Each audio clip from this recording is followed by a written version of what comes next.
Mary, and the end.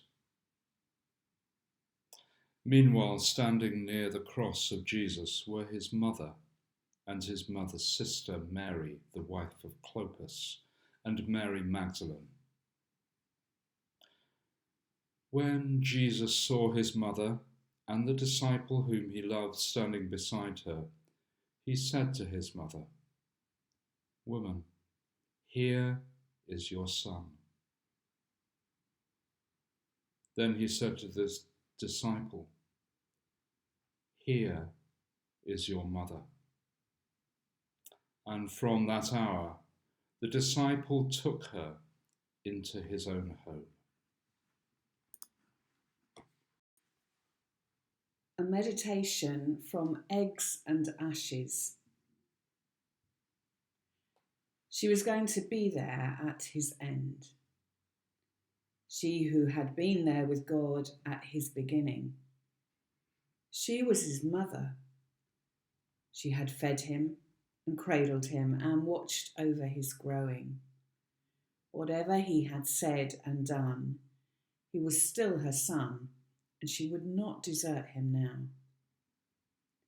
Whatever pain of his she could embrace, she would. And in the meeting of their eyes, there was love, suffering, and shining.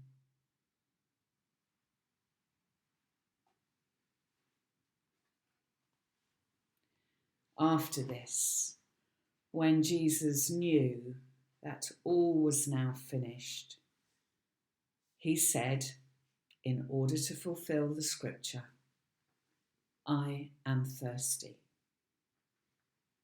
A jar full of sour wine was standing there, so they put a sponge full of the wine on a branch of hyssop and held it to his mouth. When Jesus had received the wine, he said, "It is finished." And he bowed his head and gave up his spirit.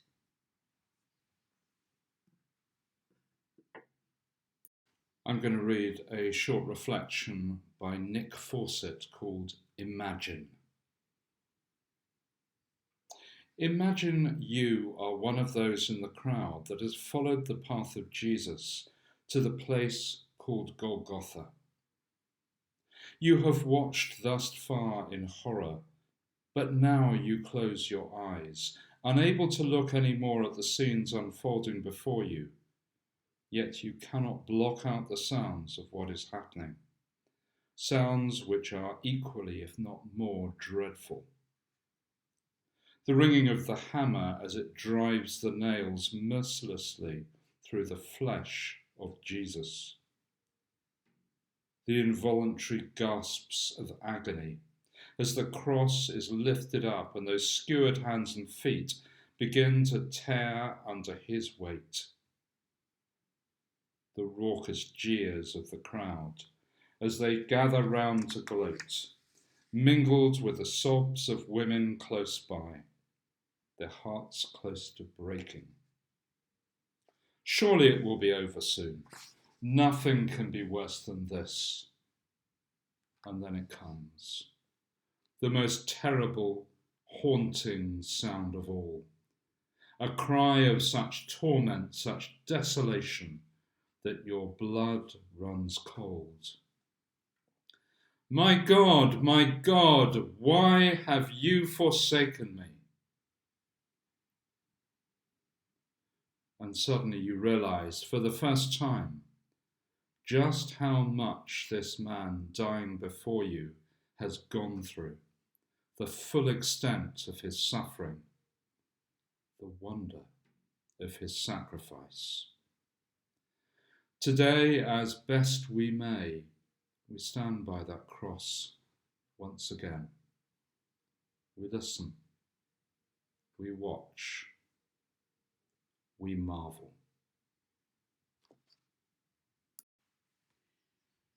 They took the body of Jesus and wrapped it with the spices in linen cloths, according to the burial custom of the Jews.